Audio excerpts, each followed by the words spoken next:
Good morning, student.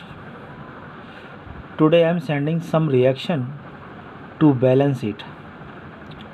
मगर आपका एक सवाल रहेगा, sir it is not in syllabus. If you are preparing for the competition and some other else etc., then you have to go through this topic. कई बार मैंने देखा है बच्चे मैसेज देते हैं, sir it is not in syllabus. क्या syllabus ना होने से क्या कंपटीशन में नहीं आएगा? तो आई एम जस्ट मेमोराइजिंग कि it's my time and I am doing my best, कि बच्चे ये ना कहें कि सर काम नहीं कराया.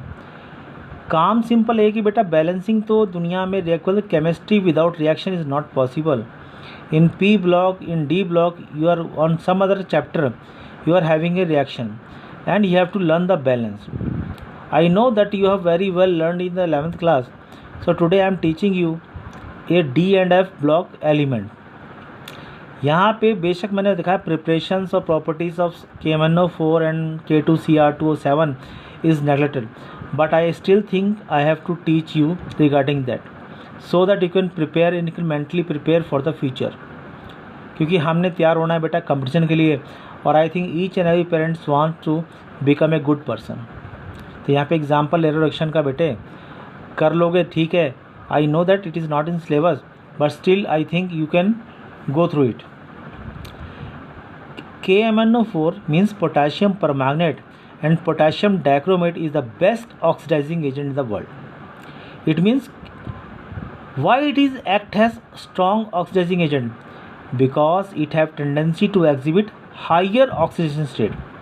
अगर कोई भी central element higher oxidation state को एग्जिबिट करता है, it is more covalent, it is strongest oxidising agent, it is more acidic and more covalent. तो ये चीज़ें कुछ याद रखनी है कि कैसे क्या होता है.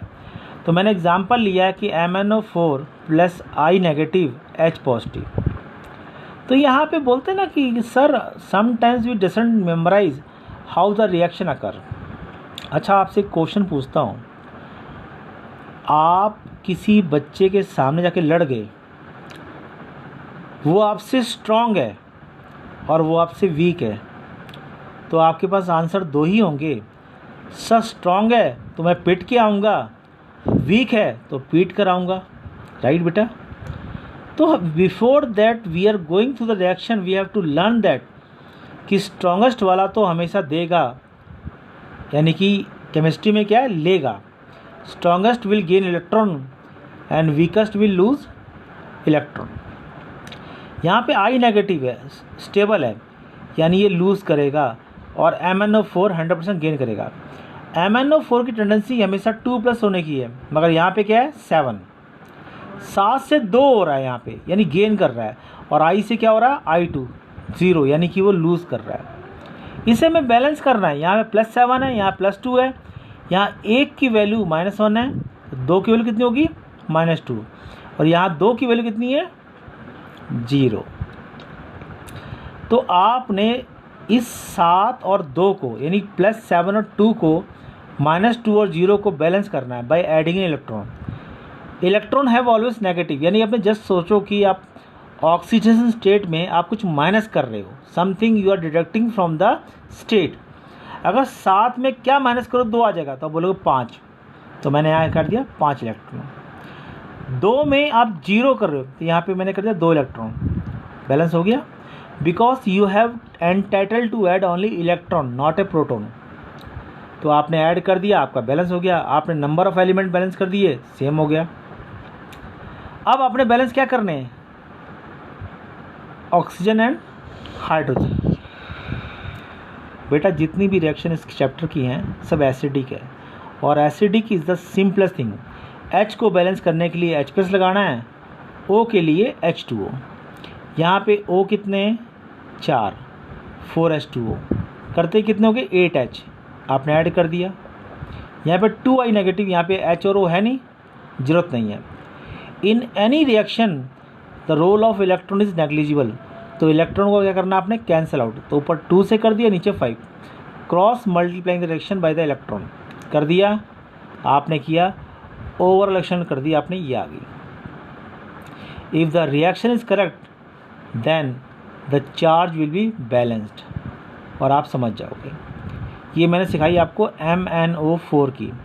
ऐसी मैं सिखाना चाहता हूँ कि Cr2O7 की। याद होगा समटाइम्स आई हैव टीच्ड यू कि बेटा होता क्या है। बेटा ज़रूरी नहीं है कि लक्स से नहाओगे गोरे हो जाओगे और डिटर्जेंट से नहाओगे काले हो जाओगे। Both have similar effect. Detergent have to apply single time and soap haves to apply many times. चाहे वो क्लीनिंग एक्शन ऑफ क्लोथ बोलो, कुछ भी बोल सकते हो। यहाँ मेरा Cr2O7 -2 8H H2S। यहाँ पे H2 की वैल्यू -2 है तो ये लूज़ करेगा, तो यहाँ पे H2S जो है S में कन्वर्ट होगा 0 वैल्यू। यहाँ पे S कितने हैं 3, तो यहाँ लिख दो 3S। 3 के 0 है, यहाँ पे 3 की वैल्यू कितनी -6। यहाँ पे Cr2O7 की वैल्यू कितनी है, 1 की +7 है, 2 कितनी होगी +14। यहाँ पे 1 की +3 है तो 2 कितनी होगी +6। 14 और 6 को बैलेंस करना है तो मैं क्या करूँगा, यहाँ पे 8 को माइनस करूँगा +6। तो मैंने करके दिखा दिया, नीचे माइनस करके दिखा दिया कि +14 में से 8 जाएंगे तो 6 रह जाएंगे, बैलेंस हो गया। -6 था यहाँ पे तो मैंने अपोजिट साइड 6 इलेक्ट्रॉन को बैलेंस कर दिया। Same way another. अब आपने बैलेंस क्या करना है, hydrogen and oxygen. Hydrogen and oxygen, तो आप देखो जब अब H और O पे आए तो यहाँ पे ऑक्सीजन कितने हैं 7H2O, मगर ऐड करते ही H कितने हो गए 7 2 जा 14, तो 14H ऑपोजिट साइड में ऐड कर दिए। यहाँ पे H कितने हैं 3 2 जा 6, यहाँ पे O है नहीं तो O की चिंता करना गलत है। मैंने क्या बताया before that, in any reaction electrons are not present. तो यहाँ 6 थे, ऊपर 6 थे, नीचे 6, कैंसिल किया, आंसर के 1। Statement will remain same, cancel out किया और बन गई ओवरऑल रिएक्शन। क्या बन गई बेटा, ओवरऑल रिएक्शन। ये आपकी क्या है, overall reaction. If your answer is correct then means the charge should be balanced, और अगर चार्ज बैलेंस है तो रिएक्शन आपकी ठीक है, गलत नहीं है। ऐसे ही मैंने आपको 4 रिएक्शन भेजी हैं और कुछ PDF में होमवर्क भेजा है, तो प्रैक्टिस कर लेना।